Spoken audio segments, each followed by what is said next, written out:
Assalamualaikum warahmatullahi wabarakatuh. Selamat pagi anak-anak. Pada pagi hari ini kita akan belajar tema 2, persatuan dalam perbedaan. Subtema 2, bekerja sama mencapai tujuan. Pembelajaran 3. Kerja sama merupakan hal yang sangat penting dalam mencapai tujuan sebuah kelompok. Apakah kamu pernah melakukan kerjasama untuk mencapai suatu tujuan? Bermain ayam dan mengamati. Amati cara bermain. Kamu dan teman-temanmu akan dikelompokkan dalam beberapa kelompok bermain ayam dan elang. Sama, dalam permainan ini, terdiri atas 8 sampai 10 sebagai ayam dan mereka mempunyai tujuan akan berperan sebagai dari. Salah seorang serangan akan berperan bagaimana tujuan tersebut dapat tercapai. Sisanya akan berperan sebagai anak ayam oleh setiap anggota akan mengejar dan menangkap anak ayam. Saat permainan ayam dan elang, ayam akan berjuang untuk melindungi anak bermain ayam dan elang berikut.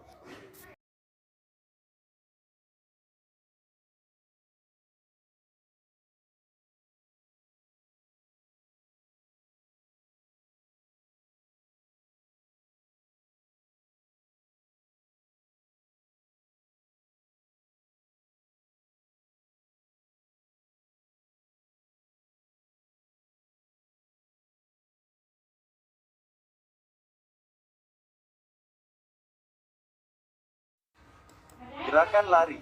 Ketika kamu berlari, gerak utama yang dominan kamu lakukan adalah gerakan langkah kaki dan ayunan lengan. Selain itu, dalam berlari kamu juga perlu memperhatikan kecondongan badan. Disesuaikan dengan jenis lari, pengaturan napas, serta harmonisasi gerakan lengan dan tungkai. Yang paling menentukan kecepatanmu dalam berlari adalah panjang langkah dan kerapatan langkah. Langkah kakimu terdiri atas tahap menumpu dan tahap melayang. Dalam proses berlari, gerakanmu dimulai dengan kaki menumpu, kemudian tahap mendorong, kaki tolak, serta gerakan kaki ayun. Perhatikan gambar berikut. Sekarang, kamu sudah tahu apa saja yang perlu diperhatikan agar dapat berlari dengan baik. Sebelum kamu bermain ayam dan elang, lakukan latihan lari dengan benar berdasarkan panduan dari guru.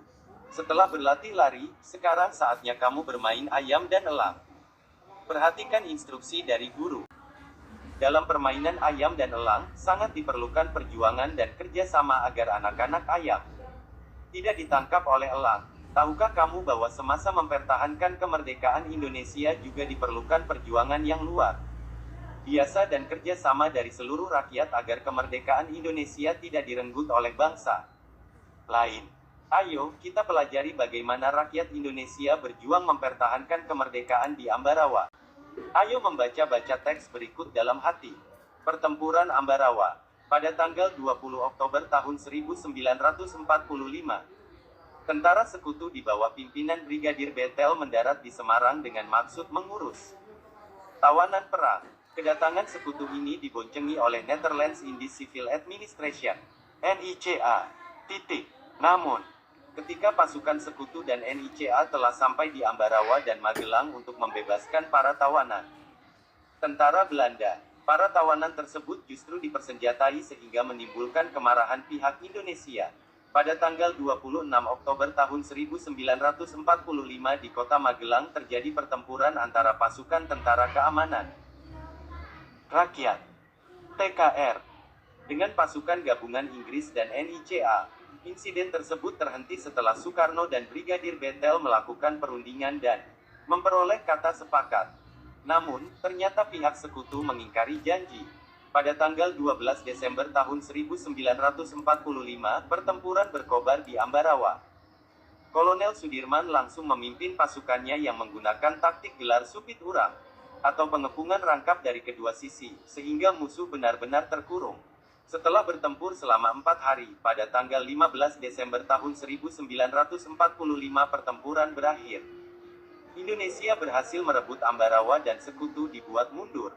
Kemenangan ini diperoleh berkat kerjasama dari seluruh rakyat di Ambarawa.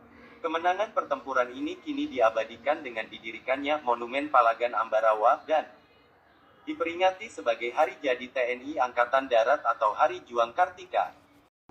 Setelah membaca teks di atas, lengkapi peta pikiran berikut dengan menggunakan kalimat efektif. Apa, mengapa, siapa, bagaimana, kapan, di mana, pertempuran Ambarawa. Tukarkan peta pikiran yang telah kamu buat dengan salah seorang teman. Mintalah teman tersebut memberikan komentar tentang setiap kalimat yang kamu tuliskan. Apakah kalimat tersebut sudah memenuhi kriteria kalimat efektif? Mintalah teman tersebut menuliskan komentarnya di kolom yang telah disediakan. Pertempuran Ambarawa merupakan salah satu pertempuran yang sangat bersejarah dalam upaya mempertahankan kemerdekaan Indonesia. Tentunya pertempuran tersebut memiliki makna sejarah bagi seluruh rakyat Indonesia. Ayo berdiskusi. Baca kembali teks pertempuran Ambarawa dan peta pikiran yang sudah kamu buat. Kemudian jawab pertanyaan berikut. 1. Apa saja upaya yang dilakukan oleh rakyat di Ambarawa untuk mempertahankan kemerdekaan Indonesia? Jelaskan. 2. Bagaimana pendapatmu tentang upaya-upaya yang telah dilakukan? 3. Bagaimana pendapatmu tentang sikap tentara NICA yang melanggar kesepakatan? 4. Bagaimana pendapatmu tentang taktik gelar supit urang? 5. Sikap apa yang dapat kamu pelajari dari para pahlawan yang berjuang di Ambarawa? 6. Bagaimana kamu dapat menerapkan sikap-sikap tersebut dalam kehidupanmu sehari-hari? Berikan contoh. Tahukah kamu bahwa untuk memenangkan pertempuran di Ambarawa diperlukan kerjasama, persatuan, dan taktik agar bisa menang? Saya setuju. Ternyata prinsip kerjasama, persatuan, dan taktik juga diperlukan hewan dalam menyesuaikan diri dengan lingkungannya. Bagaimana hewan menyesuaikan diri dengan lingkungan? Ayo, kita pelajari. Tahukah kamu bahwa beberapa hewan juga menggunakan prinsip kerjasama, persatuan, dan taktik agar dapat menyesuaikan diri dengan lingkungannya? Hiena adalah contohnya. Salah satu cara yang dilakukan hewan ini agar tetap bertahan hidup adalah dengan bersatu dan bergerombol. Ayo membaca. Ayo, kita baca berita dari surat kabar berikut dalam hati. Hiena adalah hewan paling pintar di dunia apabila ada anggapan bahwa simpanse, anjing, atau lumba-lumba adalah hewan terpintar saat ini. Mungkin pernyataan tersebut betul, namun kurang tepat. Menurut penelitian, hewan terpintar di muka bumi adalah hiena. Dr. Sarah Benson Amram dari University of St. Andrews mengatakan bahwa hiena adalah hewan terpintar. Karena binatang tersebut dapat mengatasi masalah secara naluri dan juga dapat berhitung. Sarah berhasil menyimpulkan bahwa tingkat kepintaran seekor hewan ditentukan dari cara mengatasi masalah. Hiena mempunyai strata sosial lebih tinggi dari jenis lainnya dan dapat mempertahankan wilayahnya. Dengan cara memanggil rekan mereka, hiena akan mengusir hewan lain yang masuk ke wilayahnya dengan cara bergerombol.